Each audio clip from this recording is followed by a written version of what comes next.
quién mejor para hablar de esto que Rosario Mendieta? No sé si ustedes la recuerdan, pero es una sobreviviente que se crió como Paloma dentro de una organización coercitiva de este tipo, igual como Paloma, y que terminó casándose con un pastor que realmente le hizo la vida imposible, terminó en un neuropsiquiátrico, al borde de la muerte, le quiso sacar a sus hijos. Bueno, es uno de los videos testimoniales que más vistas tiene en mi canal.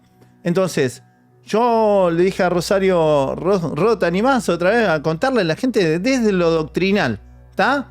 Para que ustedes entiendan un poquito qué hay en la cabeza de este tipo de adeptos que se convierten en líderes de grupos coercitivos peligrosos. Así que vamos a ir a la charla. Hola, Rosario, ¿cómo estás? No te escucho, no te escucho. Ahí te escucho, ahí te escucho. Rosario, le contaba a la gente de la experiencia que vos tenés en la problemática. ¿Me equivoqué? ¿Me faltó algo mencionar?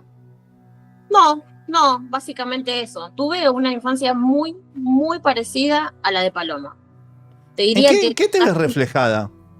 Casi igual. en los no permisos, sí, es así, muy extremo todo, pero pareciera que el papá de Paloma como que supera todo tipo de... Contanos, en resumen, contanos, ¿cuál es, para que la gente entienda que conocés?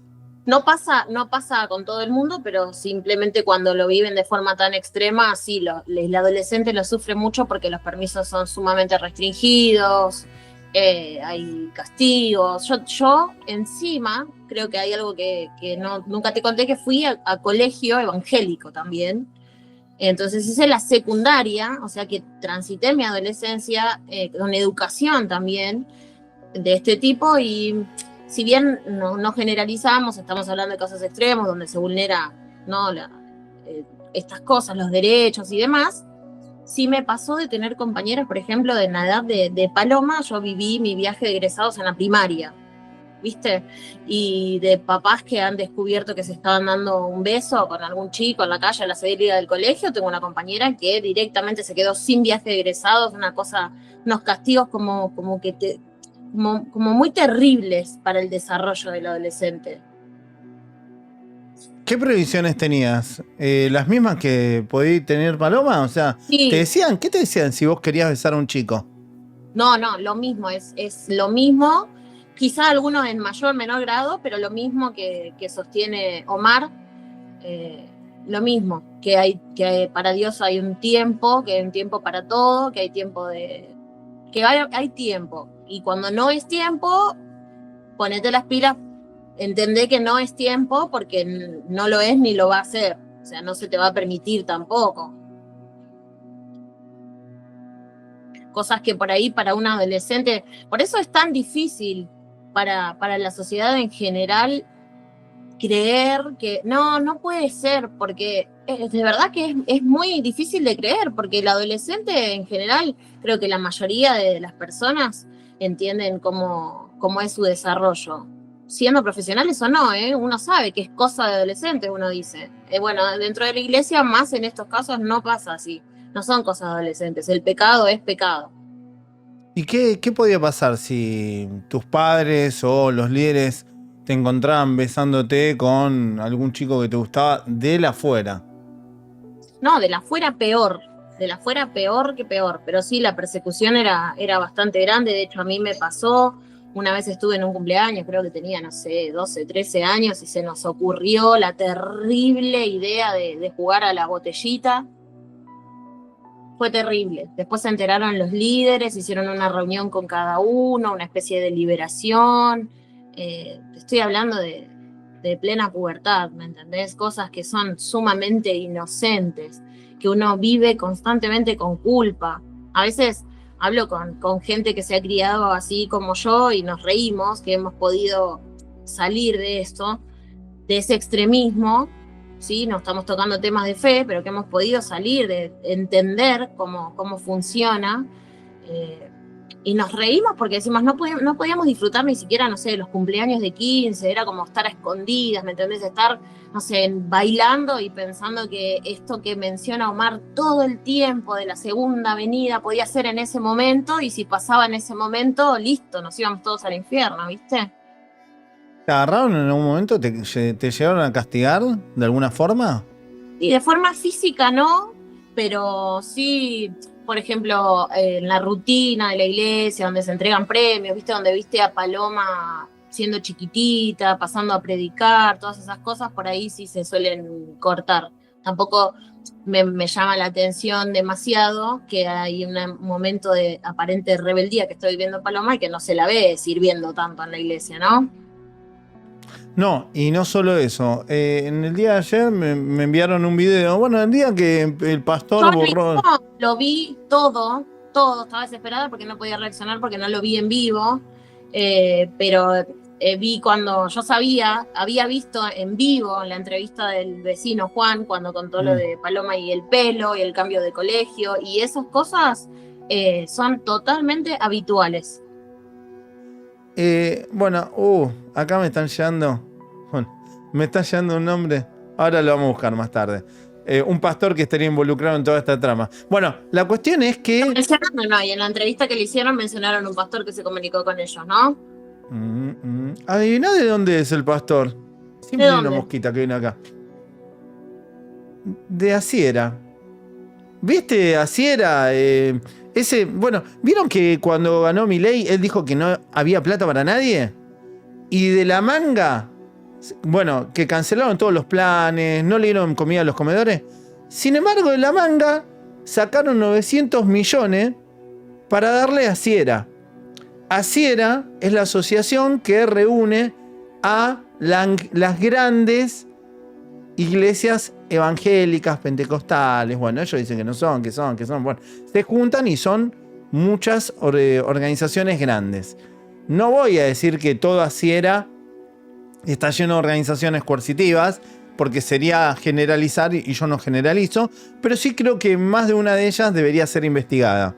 Y de hecho, cuando logramos la ley contra las organizaciones coercitivas, no contra las organizaciones, sino asistencia a las víctimas en la provincia de Córdoba en el año 2011, si ustedes buscan en Google, googlean Asiera, ley antisectas, Pablo Salún, van a encontrar que Asiera fue la única asociación que trató de imponer una acción legal para que esa ley se vete, la deroguen, por decir que no era constitucional.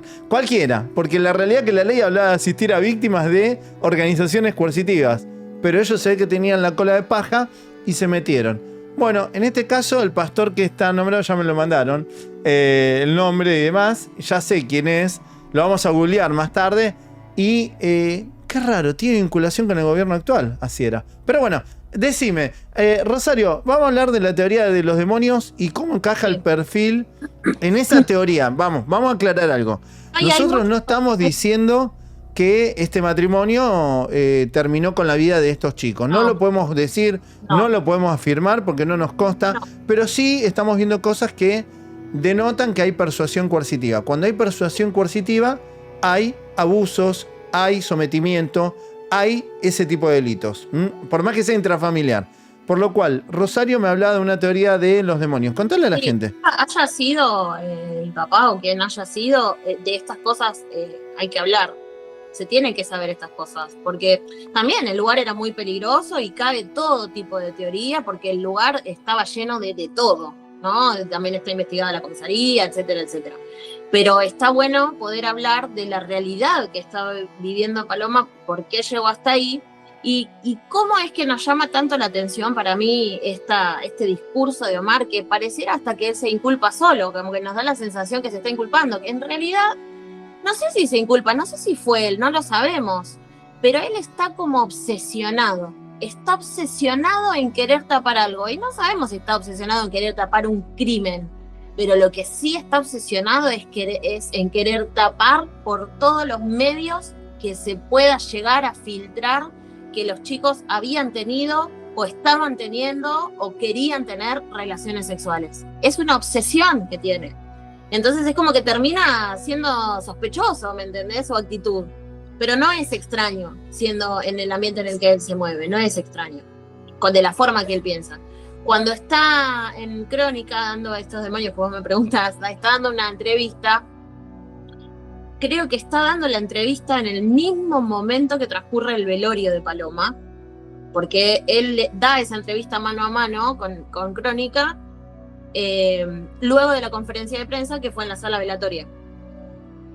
Él menciona, así como que se empieza a relajar, se siente muy a gusto, se siente muy porque lo empiezan ahí a adular en la entrevista un poco, ¿viste? Empiezan a seguir la corriente con el mundo espiritual, él se empieza a aflojar y empieza a hablar de sus teorías.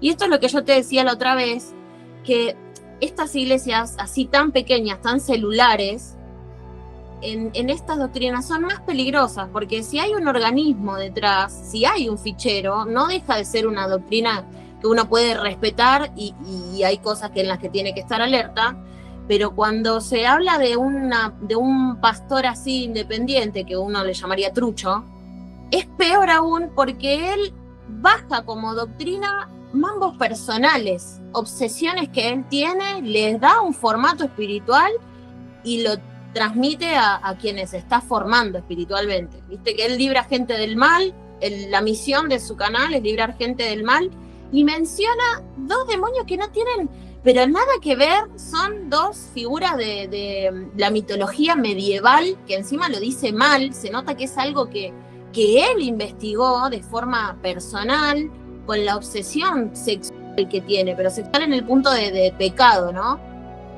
Entonces menciona, dice, búsquenlos bien, y trata de dar explicación a lo que fue esta situación, este asesinato, y dice, búsquenlos, sino a los demonios responsables de esto. Y habla dice él, busquen sucubo e incubo, que en realidad está mal, es sucubo e incubo, que es, como te decía, demonios de la mitología medieval. Pero ¿sabés qué es lo llamativo? Que él los está trayendo a escena, relacionándolos con el asesinato, y en realidad son dos demonios que están relacionados con pecados sexuales. Es una obsesión que él tiene. Él atribuye todo esto que pasó a una situación demoníaca, pero relacionada con lo sexual. Porque uno de estos demonios es el que tienta en sueños a los hombres con fantasías sexuales, y el otro de estos demonios es el que tienta a las mujeres con fantasías sexuales. Y los insta llamativamente a la fornicación, al adulterio, como tanto también la esposa parece que está como muy obsesionada con todos estos pecados sexuales, ¿no? Entonces, a mí me llama mucho la atención que él menciona unos demonios que se ve que los aprendió de forma autodidacta, con su interés, que es muy claro. Contanos, vos sí, yo te escucho. No, bueno, y esto, viste, que es muy llamativo que él estaban hablando de los asesinos, y él sale con esto, que si vos lo investigás de verdad, no tiene nada que ver con asesinato, con violencia, sino con pecados específicamente. Vos te referís a... Bueno, le voy a poner un fragmentito. Y me arrodillé y le decía a Dios, gracias por tenerla allá arriba, porque me ganó a mí, que si no te la llevaste, tal vez hubiera sido peor. ¿En qué sentido? ¿Puede explicarnos eso? Y sí, te explico. Una violación es terrible para una mujer. Y si hubiera quedado viva, las mujeres son el que le queda para toda la vida eso. Pero estaba horrible, viva, ¿no? Omar, estaba viva. Sí, hay muchas mujeres que Estaba atraviesan viva, la sí. violación. Insisto, acá está... Preguntarle a una mujer violada cómo termina. Preguntarle a un hombre violado que termina después es muy complejo. Es muy en la marcha de estas. Yo le quiero decir una pregunta ¿Entendés? por ahí más. Para, Pablito. Dale. Yo quería preguntarle, cuando A ver. usted dice... Bueno, básicamente decía todo lo que dice se condice a las doctrinas que le imponían a la nena y a su hijo. O sea, esto es terrible porque ustedes van a decir, che, lo que es este tipo, y él y su mujer le imponían estas doctrinas. Ahora, imaginen ustedes qué le podría suceder a un bebé, a dos bebés que nacen en ese matrimonio, con dos pastores que promueven teorías conspiranoicas, anticiencias, homofóbicas, racistas, xenofóbicas, que dicen que va a venir el apocalipsis, que no podés besarte con un chico. Algo que me llamó la atención es que muchas notas periodísticas mencionan la palabra de docentes, Y dicen, Josué era un chico extrovertido, todos lo querían, muy inteligente, cumplidor. Sin embargo, Paloma era callada. Son rasgos, ¿no? Para tener en cuenta. ¿Qué sucedía ahí en la casa? Bueno, esto nosotros estamos analizando de atrás para adelante. Como les digo, para mí todo tiene un porqué. Y encaja con las doctrinas que de alguna manera cercionan los derechos, que coercionan los derechos y vulneran cuestiones básicas, ¿no? Bueno, también Rosario, la tengo Rocío. La mejor amiga de mi compañera se llama así. Rosario, vos me decías que había un tema de que el perfil de Josué encajaba con estas doctrinas, que son doctrinas también de la prosperidad mucho, ¿no? De estos cultos. No estoy hablando de este en especial. Estoy aclarando, por si hay un carancho ahí viéndome. No estoy hablando de este caso en particular, sino que estamos haciendo un paralelismo, ¿ok? Sí, aparte vos fíjate que después, cuando hacen notas a gente que pertenece a la iglesia, cuando los describe a Paloma, la gente, hay una señora que tiene una capelina, que no me acuerdo cómo se llama, que dice, Paloma era divina, era una nena, no salía a la calle. Uno trata de que sus hijos no estén en la calle, ¿no? Pero esto era como que siempre remarcan eso, porque ella no tenía permitido salir a la calle, claramente. Por eso Josué conocía el barrio y ella no. ¿Qué me habías preguntado? No, esta teoría de la prosperidad, como me decías, que el perfil del chico quizás encajaba en este... que promueven una especie de odio, ¿no? Hacia los pobres, muchas de estas organizaciones. Es a lo que voy. Lo dijeron sus vecinos, que él no se lleva bien porque tiene como un odio particular al pobre. Y porque vos pensás que si yo trato de pensar, de ponerme en el lugar de Omar y pensar con toda la doctrina, que yo la conozco, alguna la viví, otra no, pero conozco gente que es así de extremista. Y sí, Josué encaja con el perfil de que ellos puedan considerar que sea el mal para su hija. Vos fíjate que todo el tiempo marcan que ella era muy bonita, que por eso podrían haberla secuestrado. Entonces, para él, la hija era como una doncella intocable, que por supuesto que lo era, que era una nena preciosa, pero Josué también lo era. Lo que pasa es que él no lo veía de esa forma, claramente no lo veía de esa forma. Estoy convencida que no lo veía de esa forma. Por eso al principio lo niega y después cuando ve que queda mal, empieza como a hablar un poquito más de Josué. Pero imagínate que él, siendo hijo de cartoneros, ya descartado como promesa para una sierva escogida desde tan pequeño. Olvídate que no, pero me atrevo a asegurar 100% que no tenía permitido Paloma estar con un cartonero, de entrada.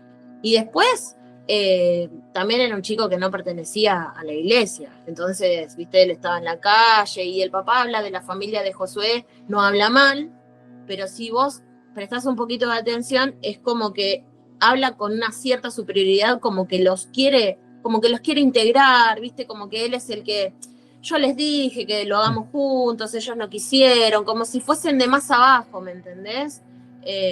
Eso es muy habitual, eso pasa en la iglesia en todas, eso sí pasa en todas.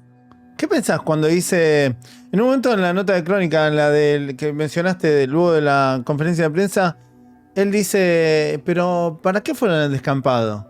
Y él dice, yo estoy seguro que no fue a besarse ni a tener ningún tipo de contacto sexual, porque nosotros la adoctrinamos, no dice adoctrinar, pero bueno, esa adoctrinamos.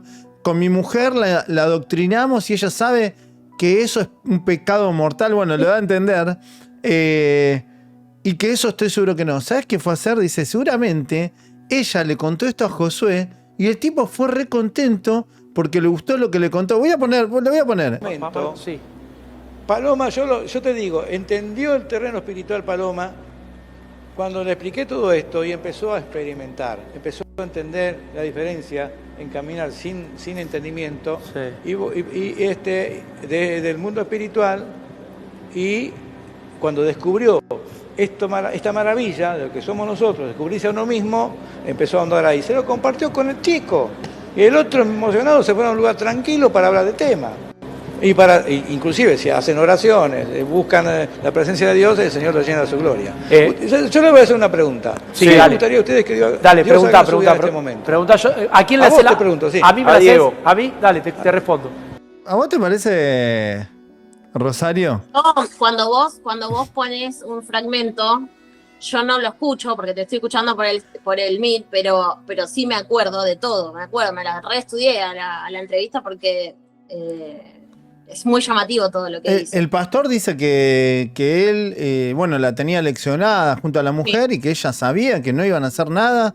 Sin embargo, ella ya había estado a los besos, porque es como que se contradicen. Si ustedes prestan atención, ambos se contradicen en notas y artículos en los cuales mencionan que no lo sabían, después dice que lo sabían, al comienzo de la búsqueda dice el amiguito, resulta que era el novio, después dice que sí sabía que se besaban y demás, sin embargo en esto dice que no, que ella sabía que eso no lo podía hacer y que fue al descampado a enseñarle las doctrinas.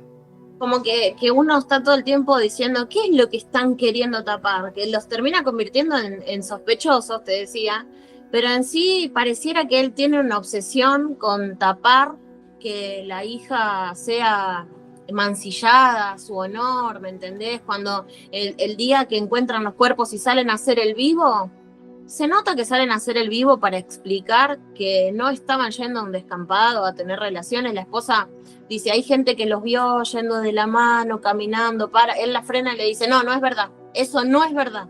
Por todos los medios, o sea, decime que la asesinaron, pero no me digas que fue a tener relaciones sexuales. Pareciera que para él está la obsesión que es más importante enfocarse en el tema sexual de Paloma que en la muerte misma. Es más, ahora la madre comentó que supuestamente ella dice que en realidad no es que le mintieron a ellos, es que la chica ese día supuestamente estaba en sus días, le había venido el periodo, y que sabe que seguramente fueron a la plaza y que como no tenía nada que hacer porque se sentía mal supuestamente para ir a hacer gimnasia, cosa que la dueña del gimnasio dijo, acá venían y lo menos que hacían era gimnasia, o sea, aprovechaban el momento para darse besos, caricias, en un gimnasio. Entonces, la madre dice como que fueron al descampado porque claro, como vio que estaba en sus días y no podía hacer gimnasia o le molestaba, es como que lo aprovechó. Es como que hay una contradicción constante, ¿no? Que con los besos en el gimnasio no les alcanzó y querían un poquito más de intimidad. No vayas a pensar eso. No fueron al gimnasio porque ya estaba en sus días. No. Amén, dice él. Amén. Si vos lo mirás, porque ella estaba en sus días, tenía dolores. Amén. Y también tenemos un fragmento donde dice el padre que menos mal que se la llevó Dios, que le ganó a él. Mucha gente interpreta me ganó a mí con se fue antes y llegó a la gloria del Señor, ¿no? Otros lo escuchan de una manera más controversial o más tenebrosa, ¿no? Creo que por el orgullo, la soberbia que muestra este hombre tener, sí se refiere a que Paloma llegó a la presencia de Dios antes que él, que le ganó en eso. Pero ojo. Menos mal, ¿no? Porque haber quedado acá y encima inmunda, mejor así. Pero ojo, siempre y cuando haya mantenido la virginidad.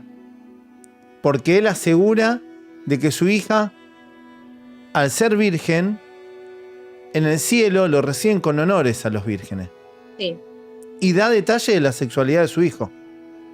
Tiene 23 años, si mal no escuché hoy, y supuestamente su hijo, por lo que él dio a entender en las notas, su hijo sigue esta doctrina que lo obligan en su casa, ¿no? A mantener la castidad. Por un momento pareciera ser que ellos están queriendo tapar el haber realizado una justicia divina ellos mismos en nombre de la santidad. Pero después yo lo escuchaba hoy, el nivel de delirio, el nivel de delirio de que no lo voy a reproducir porque la verdad que es irreproducible, pero el nivel de delirio de pedirle al forense ver cosas que yo digo, bueno, capaz está diciendo algo, está queriendo instalar algo como más concreto, uno que más imagina, no sé, viste que ella estaba en su periodo, qué sé yo. Pero las cosas que describió hoy en la entrevista es como, no, o sea, es una obsesión, que tiene realmente una obsesión por tratar de que no se ni siquiera se ponga en duda si ellos tuvieron relaciones sexuales. Como que él se quiere también convencer a él mismo de que, viste, no, ella no sentía nada físico. Se lo abusaron de ella para que lo sintiera. Es como una cosa terrible la obsesión que tiene.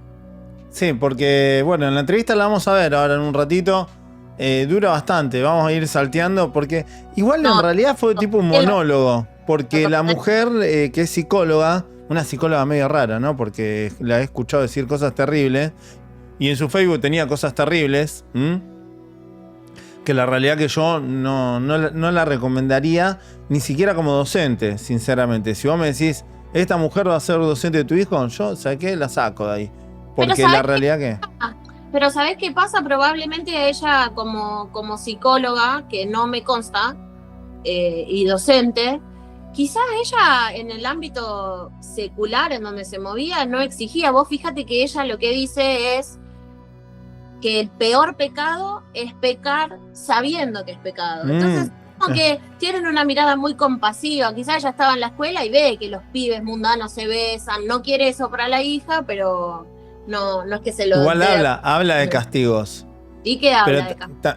Habla que van a ser castigados, pero que si una persona, conociendo las doctrinas, desobedece y se pone en rebelde y demás, y peca, es el doble y como que no hay perdón ahí, es distinto. Y esto déjame remarcar porque es un daño muy grande que se hace a muchas familias. Yo escuché incluso testimonios en tu canal, cuando ella en ese momento que está en la casa diciendo esto tan efusivamente, tan enojada, de que cae como un castigo, porque Dios castiga, y sobre todo que sabiendo la verdad vas y pecas igual, menciona enfermedades. Uno se pregunta después qué pasa con la salud. No sé si te acordás un caso que también la chica estaba en la iglesia y el nene nació con síndrome de Down y le dijeron que tenía que ver con algún pecado. Entonces estas cosas hacen mucho daño. Uno no está acusando a nadie de asesino, pero sí hay que visibilizar la realidad que vivía, que esta nena, que la viven muchos, chicos y grandes, que personas enfermas que se les toca ver en qué pecaron, porque seguramente Dios los está castigando con eso. Sí, lo que lo que yo estoy afirmando es que hay un montón de infancias vulneradas que me consta, porque trabajé en muchos casos, a Rol también le consta, porque lo vivió en carne propia, siendo menor de edad. En nuestro canal tenemos un montón de testimonios, ayuda a un montón de víctimas, a familias, por lo cual lo que estoy diciendo tengo pruebas de lo que digo. O sea, estas doctrinas derivadas de organizaciones coercitivas generan un grave daño psicológico y físico. Muchos de estos chicos no llegan a la mayoría de la edad porque terminan suicidándose. Y no lo voy a censurar la palabra porque YouTube se terminan quitando la vida, lamentablemente, después de tanta persuasión coercitiva que los lleva a una depresión profunda. Muchos de estos chicos son expulsados de sus hogares, por no seguir las doctrinas, porque no seguir las doctrinas es lo peor. Y los castigos no son solo psicológicos, son cuando tus padres son parte de la organización, y más si son líderes, los castigos pueden ser muy heavy. Hablamos de torturas físicas, o sea, que la tortura psicológica pasa a la tortura física. ¿Viste cuando le hacen una pregunta en el cementerio? En el cementerio le hacen una pregunta y le dicen ¿qué le causó estar ahí? ¿Qué le dijo estando en el cajón? Y él le dijo, me paré ahí en el cajoncito y le dije, mirá hasta dónde llegamos. No significa que él lo haya hecho, pero seguramente sí venían lidiando con este pecado que venía arrastrando Paloma desde enero, porque vos pensás que desde enero debe ser un dolor de cabeza que se va con este pibe, que él encima tiene que ir a ver lo que están haciendo y los ve en la hamaca, entonces se queda tranquilo. O sea, es fuerte. Que encima se nota que realmente, por lo menos yo creo, es mi opinión, no estoy afirmando, que para mí ambos padres estarían mintiendo públicamente y en la justicia, porque claramente se contradicen en sus testimonios. Muchos pueden decir, porque recién acaban de perder a su hija. Está bien, la perdieron, pero eso no va con falsear la verdad. ¿Y por qué la falseás? con respecto a decir, no era novio, era el novio. Sí, yo sabía, estaba contento, bueno, se besaban. Y después decís que eso es un pecado mortal, que ella sabía que no lo tenía que hacer. Después también decís que la ibas a ver a la plaza a ver qué hacía. Y que Yo lo fui a él le ver. daba dulces. Él le daba dulces. Eran muy cariñosos. ¿A usted le parece que después de todo lo que dijo, que ve dentro de esas doctrinas, ven como algo horrible el tener ese tipo de vínculo sin estar casado y demás? ¿Que puede ponerse contento el pastor? ¿Fuera de joda me están diciendo? Esto, Pablo, la verdad que uno dice, bueno, ustedes son unos perseguidos, ¿viste? Instalan, no sé, son conspiranoicos y qué sé yo, están persiguiendo al pobre tipo, capaz ven fantasmas. Y yo he visto padres, madres levantarle la mano a los hijos encontrándolos en situación de beso, en situaciones sexuales, palizas. Yo lo he visto violencia física para tratar de evitar que los hijos cayeran en pecados sexuales. Sobre todo hijos con tanta carga de demanda, como era el caso de Paloma. Ella tenía una promesa, lo dicen. De hecho, la muerte de ella, para ellos tiene un propósito, porque ella está marcada desde que es chiquitita, no es una piba común y corriente que iba a la iglesia, que también lo sufre. Ella tenía el peso de ser una elegida, ¿entendés? La heredera. Como un pibe que no era cristiano, que era más chico, que era morocho, que era pobre. Ella tenía un legado importante, un peso muy grande. Dejen su like, suscríbanse y compartan el video.